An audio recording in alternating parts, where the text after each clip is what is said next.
ভারতের ত্রিপুরার ভগ্নাংশ কুমিল্লার সাথে নয়, নোয়াখালীর স্বনামে নোয়াখালীকে বিভাগ বাস্তবায়নের দাবিতে আবারও উত্তাল হয়ে উঠেছে বৃহত্তর নোয়াখালী। রোববার সকাল 11টায় জেলা প্রশাসকের কার্যালয়ের সামনে বৃহত্তর নোয়াখালীর কোটি মানুষের প্রাণের দাবিতে সম্মিলিত নোয়াখালীবাসী ব্যানারে মানববন্ধন ও বিক্ষোভ মিছিল করেছে সংগঠনটি। বক্তারা তাদের দাবি তুলে ধরে বলেন, নোয়াখালী 200 বছরের পুরনো ঐতিহ্যবাহী জেলা, যা বাংলাদেশের জাতীয় অর্থনীতির শতকরা 35% নিয়ন্ত্রণ করে।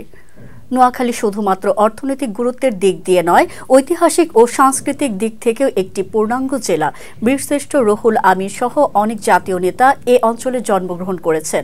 মানববন্ধনে নোয়াখালী বিভাগের বাস্তবায়ন সংগ্রাম পরিষদের নেতারা বলেন, যদি জনগণের মতামত ও গণশুনানি ছাড়া কোনো সিদ্ধান্ত নেওয়া হয় ও কুমিল্লার সঙ্গে নোয়াখালীকে বিভাগে অন্তর্ভুক্ত করা হয়, তবে তা কখনোই মেনে নেওয়া হবে না। প্রয়োজনে আমরা আদালতের শরণাপন্ন হব। তারা আরও বলেন, নোয়াখালীর গণমানুষের অনুমতি ছাড়া কিংবা গণশুনানি ছাড়া যদি কুমিল্লার সাথে নোয়াখালীকে সংযুক্ত করে বিভাগ ঘোষণা করা হয়, তাহলে নোয়াখালীবাসী কখনোই তা মেনে নেবে না। মানববন্ধনে উপস্থিত ছিলেন নোয়াখালী জেলার বিভিন্ন সামাজিক সংগঠন ও বিভিন্ন শ্রেণী পেশার নেতৃবৃন্দরা।